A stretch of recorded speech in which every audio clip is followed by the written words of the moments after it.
And so we are supposed to sit here and accept that kind of bullshit? Woo. We're supposed to sit here and tolerate this ignoramus trying to tell black people, folk who are the descendants of people of African descent, who were kidnapped and taken from Senegal, from Ghana, from Sierra Leone, and other African nations, and transported across the Atlantic and dropped off in Brazil, in Jamaica, in Haiti, in the Dominican Republic, all across the Caribbean before arriving here. The millions that died in the transport, and then those that came here and were savagely beaten and treated and shamed and degraded. Black women who had babies cut out of their womb. Black men who had their penises cut off. Do we need to describe what white folks did in America to the body of Nat Turner, where his entire body was mutilated and held up like a trophy? Do we need to talk about 300 black people dying in Tulsa in 1921? Do we need to talk about the Red Summer of 1919? Do we need to talk about the savage brutality in Wilmington, North Carolina? Should we talk about the constant bombings and beatings and lynchings that took place?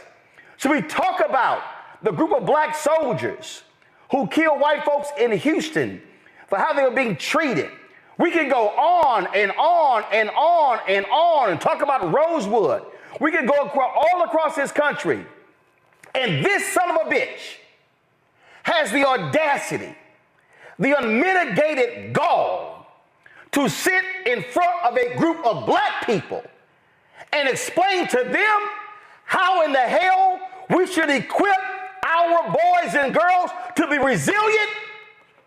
And that's the kind of resilience that we want to give the black American children, so that they have so much confidence in their own future that when they do encounter the inevitable racism, that it will bounce off them, that they'll be, like the Avengers, they'll be immune to it.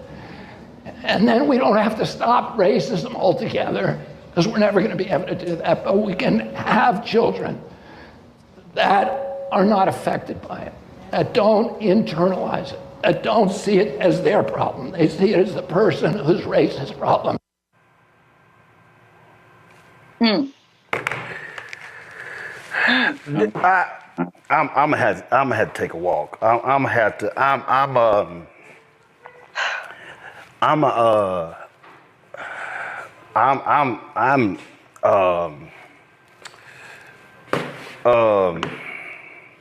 this is like an exhale moment. A lot of deep breaths.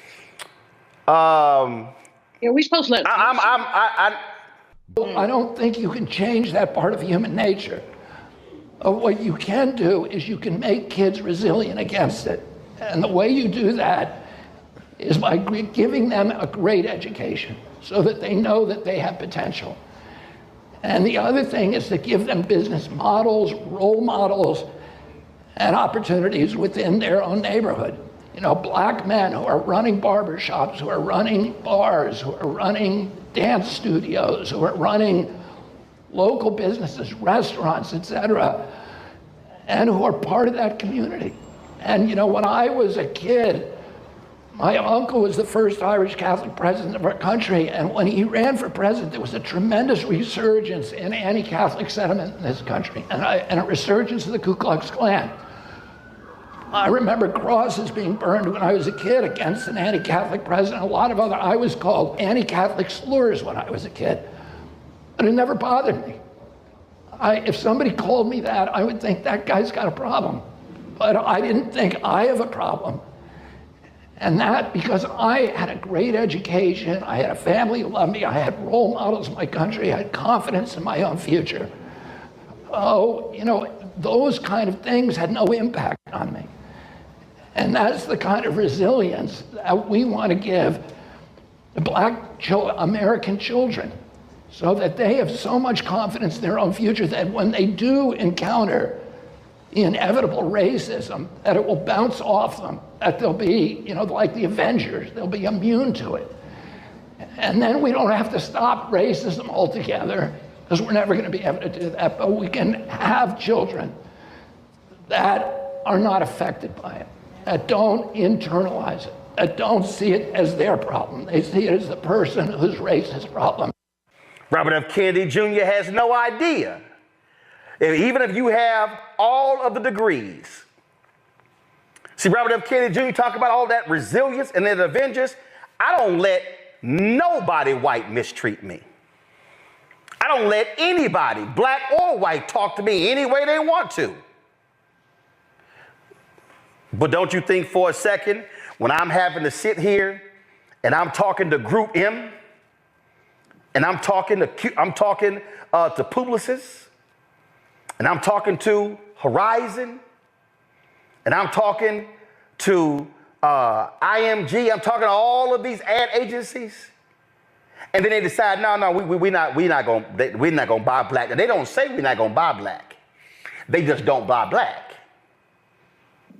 When I'm dealing with political campaigns, when you look at the top 5 firms, ad agencies, and how much money they made, more than $600 million was funneled into those firms. And the top one was $280 million. Do y'all know what the top amount of money that went through a black ad agency in the Harris for President campaign? It was $28 million. Top white firm was $280 million. 10 times more. See, I can go on and on and on. Right. When you're sitting opposite of Scott Jennings, you got to jump in his ass. You got to jump in his ass. Jump in his ass. His ass. You got to push back immediately. Jump in his ass.